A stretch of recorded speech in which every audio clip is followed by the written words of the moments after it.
చూసారు కదండి, మనం తవా పెట్టుకున్నాము. ఆయిల్ కొంచెం గీ రెండు కలుపుకొని వేడి చేసుకున్నామండి. అందులో బే లీఫ్, లవంగాలు, ఒక 3-4 లవంగాలు, 3-4 యాలక్కాయలు, చిన్న దాల్చిన చెక్క, బే లీఫ్ వేసుకున్నాము.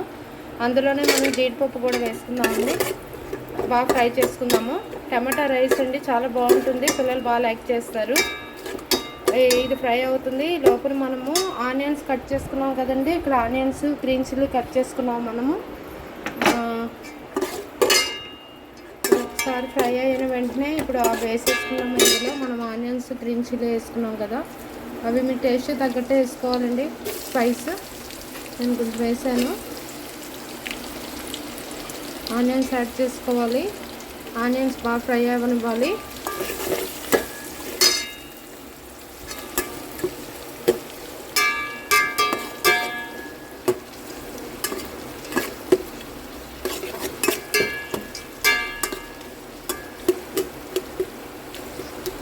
ఈ ఆనియన్స్ కొంచెం మగ్గుతూ ఉంటాయి కదండి, అప్పుడు కొంచెం ఫ్రై అవనిచ్చి అందులో మనము పేస్ట్ చేసుకున్నాం కదండి, టమాటాలు,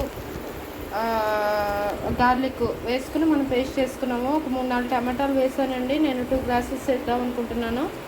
అందుకని నేను ఒక 6 టమాటోస్ తీసుకున్నాను. Big సైజ్వే 6 tomatoes.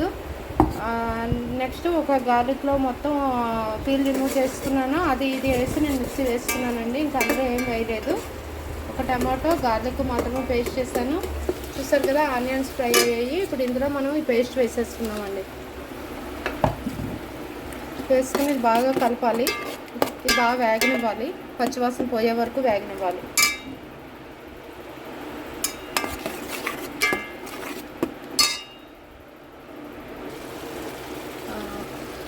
చూసారు కదండి, ఇది ఆయిల్ అంతా తేలింది. సో వేగింది, బాగా ఫ్రై అయింది.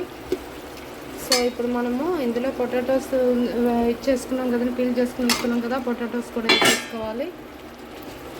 వేసుకుని ఒకసారి ఫ్రై చేయాలండి.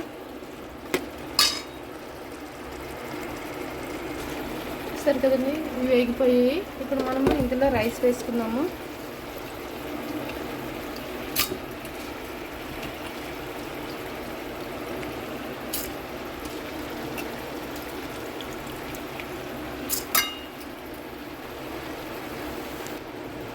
ఇలా రైస్ వేసాం కదండి, వేసి కలిపేసి ఇందులో మనము టేస్ట్కి తగ్గట్టు కొంచెం సాల్ట్ యాడ్ చేసుకున్నామండి.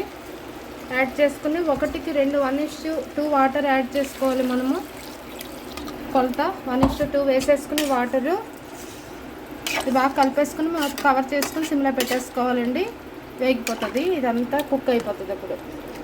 సరేనండి, ఒక 10 మినిట్స్ 15 మినిట్స్ వెయిట్ చేద్దాము, లోపల కుక్ అవుతుంది. అది చూసారండి, ఎమ్మి రెడీ అయిపోయింది. తప్పకుండా లైక్ చేయండి, సబ్స్క్రైబ్ చేసుకోవడం మర్చిపోవద్దు.